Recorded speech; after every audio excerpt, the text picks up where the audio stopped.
Welcome back to Lee Pitts Live on Fox 4, the award-winning Lee Pitts Live here in Delray Beach, Florida.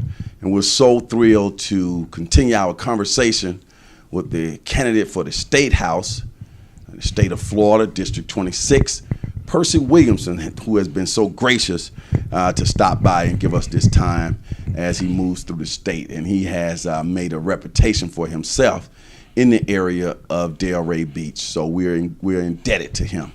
We will get to that later on. Back to Percy Williamson. Percy, early on, I know now you're kind of reflecting on life, and essentially you're doing a documentary on yourself. Yes. Early on, we talked about your early days. Yeah. Then there came a calling for Bethune-Cookman College. You were a basketball standout. Give us a few of your superlatives in basketball before you got to Daytona Beach, Bethune-Cookman College. In high school, were you already shaking up a few things?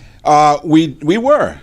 Actually, we had quite a group of guys that we were together since junior high, and keep in mind that we went through the integration phase, and that was always interesting because when we went over, the team was already set before we got there.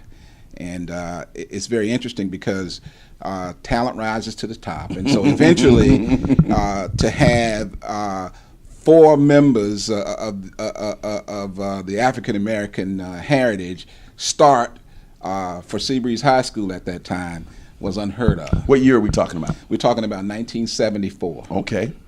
Okay, so that was my senior year. Got there in 1972. And it was all about the team. About the team. Did sports in general? I heard LeBron James talk about this. He said the first time he really interacted with white people was when he started playing sports. Yes. And he said that that was his introduction to, because he lived on one side of town. But once he got into playing sports, it was all about everybody working together, and that changed his way or shaped the way that he functioned throughout his life after that. That's exactly right. And you began to respect people's game or talent. You didn't judge them by black and white. You judged them by whether they could play it. That's right. And if they can play, they can hang with me. That's why you always hear the brothers say, Larry Bird, that white boy can play, right? That's right. That's exactly right. And Larry Bird, I'm sure he loves that, man, because particularly in the black community, if you good, you good. You're good, regardless of what you are. Larry Bird once said that he used to go out and play with the brothers because they were the most talented, and he knew that they would make his game better. Okay, so then you start getting letters from different colleges, and you chose to stay. Well, that's the interesting part. My mentor, his name was Charles W. Cherry Sr., and he was one of the most successful black men that I knew in our community, and he was a Morehouse College graduate, which is one of the upper echelon in Atlanta, HBCU colleges, historical black Atlanta. colleges, and having grown up in Daytona Beach, and Daytona Beach is a small town. My boys call it Mayberry. It ain't quite Mayberry, but I couldn't wait to get out of Daytona Beach. Could not wait, and so following the footsteps of my mentor, and him going to Morehouse College, and it being in Atlanta. That was where I wanted to go, and that's actually where I ended up, and that's an interesting story. If you want me to tell you, continue. Yeah. Okay. So I got 3 athletic scholarships, full rides, and I turned them all down because I wanted to go to Atlanta and I wanted to go to Morehouse. Morehouse didn't offer me. Okay. So once again, I turned down 3 full ride scholarships. My mentor gets me into Morehouse College, and of course I'm there on financial aid and BEOG and Pell and all those other all grants. That good stuff. Plus, I had 2 work study jobs. Right. So I was there a summer and my first semester, and when it got to be the end of the first semester, I went into the financial aid office, and they indicated to me that the aid that I had the semester before was not available, and that they wanted me to take out some student loans. And keep in mind that I'm a business major at this point, and I looked at my situation and I looked at what was ahead of me, saying, "Well, wait a minute, I'm a business major, and they're asking me to sign student loan papers." And so I immediately thought back that I had been offered a full scholarship. I love Atlanta, but I've been offered a full scholarship that's going to get me to where I need to go without paying anything. And so I picked up the telephone and I called the coach from Bethune-Cookman University and asked him, because he told me when I left Daytona, if you ever change your mind, you call me. Wow. And I called him up, and he immediately said yes. Wow. And that's how I got to Bethune-Cookman, and it was one of the wisest, most fortuitous decisions that I made in my entire life. We'll go back to that. Let's go, before we go there, let's go to high school. Yes. I know you had a good team. Did you guys like win districts, or were you like one of the leading? Were you all district? Give me some of the things. We did win the district. You as an individual too. What were you? Did you stand out as an individual? Standout point guard, scorer, assist guy, shutdown guy as far as playing defense. And so we had a rival that had four guys that went to D1 colleges. We beat them. We made it to the regional championship, and of course we lost in the regional first round down in Fort Lauderdale. Now you're really into the high echelon because the team that ended up winning that area was Winter Park, which had a gentleman by the name of Stanley Pitcabbage, who was a great high school player, and went to Auburn and NBA, and eventually to the NBA. All right, I remember that name because I used to hear him. I was being from Alabama. Right, I used to hear him on watch the Auburn game. That's right. Yeah. So now the coach, you did your Morehouse moment. Mm-hmm. Now you're back home. Mm-hmm. Was there any disappointment, because you had said early on, I wanted to get out of here on the first train smoking? Yes. Were you excited to come back? Tell about the internal feeling. Well, it was a disappointment because I love Atlanta. I love Atlanta today. But my focus was being in college. And my focus also was getting a free ride, a full ride. Mm-hmm. And I could still play basketball. Right. I wasn't playing basketball when I went to Morehouse. Even though I felt like I was the best athlete on the campus. Weren't playing basketball? Did not play basketball. The guy didn't offer me. So anyway, that's another story. Okay. I did get a chance to come back to Morehouse and settle that score. Uh-huh.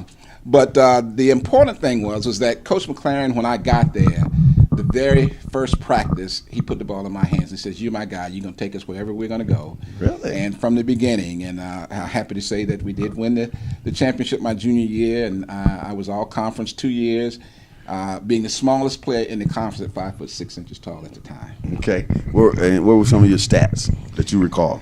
Well, I still have one school record. A lot of them have since been broken, but the one school record that I still hold to this day, more than 30 years later, I had 18 assists in one game. Oh man, we were a running team, a team that pushed the basketball. That we pushed the basketball. We played up tempo, and people used to say, "Oh, they're playing street ball." No. Why go down and set up and run 15 plays? Pass it around 15 times and you can shoot a layup. Uh-huh. So we pushed the ball every chance we got, and I would always reward the big man who basically kicked it out to me, and I got it back to him. And is it fair to say that you admire the style of, say, a Golden State Warriors? Absolutely. Or Houston Rockets? Up tempo was the way to go back at that time, and particularly when you're in good condition and you could run all day. We wear people down, wear them down. And then put them away because we were up tempo and relentless. There was no shot clock. We didn't need one because within the first 10 seconds we were shooting a layup or a short jumper, and of course at the time there was no 3-point shot. But and we averaged close to 85 points per game. Right, and you became exceptionally popular.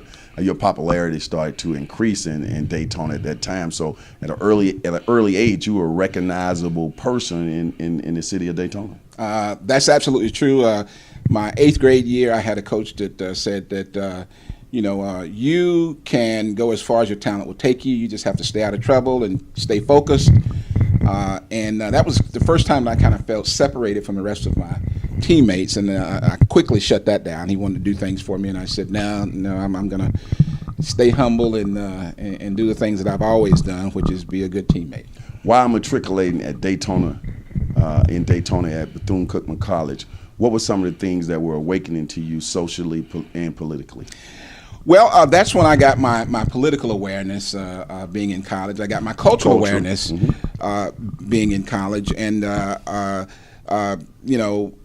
students were from all over the country, and I got an opportunity to understand different cultures and activities in other places, and learn a lot about who I was and how big this world is. Is that very important now in what you are espousing to do as a state rep? The whole idea of knowing about the various cultures, the diversity of the community. It's very important because we can't get anything done if we don't collaborate. I like to tell people all the time that I build bridges and not walls. They'll get that in a minute. Okay.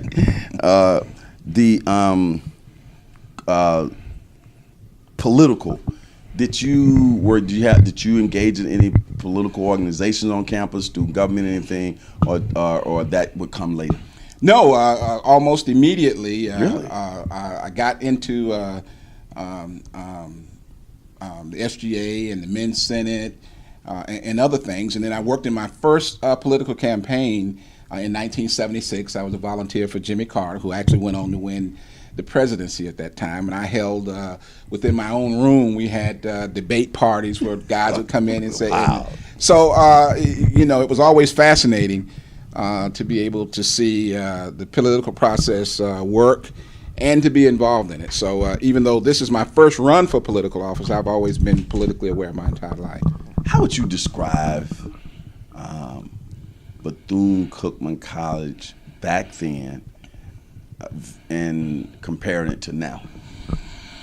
It was a much smaller place. I think we only had about 1,300 students at the time, and everybody knew everybody. It was a wonderful place to matriculate. The classes were small enough to where you can get that exceptional hands-on experience.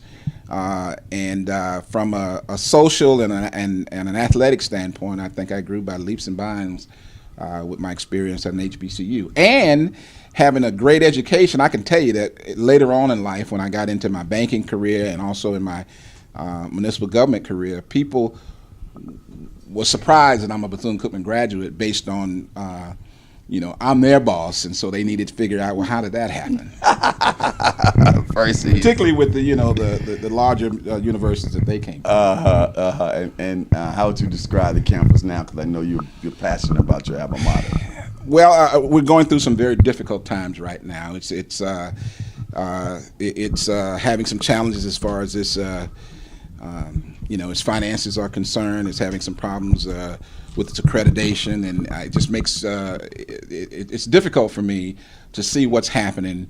And a lot of the problems that they're having, a lot of HBCUs are having, and in my opinion, the primary reason is that a lot of times these HBCUs are being run like mom and pop organizations. This is a multi-million-dollar corporation, and if you don't have a business person who has a business acumen to run it like a business, Bethune-Cookman has a $200 million budget. That's not mom and pop, and so you need to have somebody who has that. The days of just having an academician running the school and not having a strong business person either in the number 2 position, in my opinion, that's where we go wrong in some of the HBCUs. That has come and gone. Those days have come and gone, huh? Yeah. As a politician, one of the things you will need to do is to be able to win friends, build consensus, influence people, get the voting done, getting people to rally around your causes. Were you developing any of those types of skills while you were at Bethune-Cookman College in terms of your networking and influencing people? Once again, I didn't pigeonhole myself, nor did I restrict myself to just one group of people. I wasn't hanging with the jocks always, or I made sure that I had a diverse group of friends so that I could get the most out of my college experience. And having done that, and the other good thing is that we slept 4 to a room, and I've got 12 roommates from college right now, and I'm in touch today, 40 years later, with 10 of them. 2 of them are now deceased, and that's the only reason. But we're in contact even 40 years later. Now, I attended a historical black college. I want to slide that in. I know people are watching it. I went to Talladega College in Alabama, HBCU, and it was very similar to the way you were describing. The only difference, major difference, is that I'm saying when you were talking about the 1,300 students, we had about 1,000 students. And we only had 2 to a room, man. I don't know if I could have dealt with 4 roommates, man. I mean, 4 of us in a room, man. It's just hard, man, to get along, man. I was struggling to get along with 1 roommate, man. Jeez. 4 dudes in a room, man, because you're going to have old boy who won't clean up. You're going to have old boy who's trying to bring the girls over. Old boy who's up at night watching TV. Come on, man. Listen, having 4 roommates meant that you had to be a diplomat and a master negotiator. You had it gave some skills. And you had to be able to play spades and bed whist. And if you didn't know how to play, then you couldn't sleep at night because we were up all night, doing that. But I think if you got some cool roommates, that's just an extra bonus to have that many of them. Okay, yes. And it's good that you're still talking to all of them. What was it? Did you have any life-altering experiences in college? Something that really shaped you that you can remember that changed the course of your life? I mean, my whole experience was one of excellence. Although I'm still trying to. A life-changing decision. Well, I think it was life-changing. Keep in mind that when I transferred from Morehouse to Bethune-Cookman, and I didn't play my freshman year, I had 4 years of experience. I had 4 years of eligibility. Mm-hmm. Knowing that I love basketball, you would probably think that, wow, he took advantage of all 4 years. No, I graduated on time to the chagrin of my coach, who we had a serious team coming back the next year. And he felt like his general and his quarterback was going to come back and run the team. I'm sure there was no thought of us not winning the championship. And I let him know at that time that I'm graduating. I got enough credits to graduate, and I can't see any reason for me to spend another year in college when it's time for me to go. I agree with you wholeheartedly, man. You learn something new every day, man. So you did leave college, and now you go on into your professional career, which we'll get a chance to get into. This is Percy Williamson, in a conversation with Percy Williamson on Lepus Live, candidate for State House of Florida District 26. He's been so gracious to join us here in Delray, and we'll get into why Delray is so passionate to him as well. We'll be right back.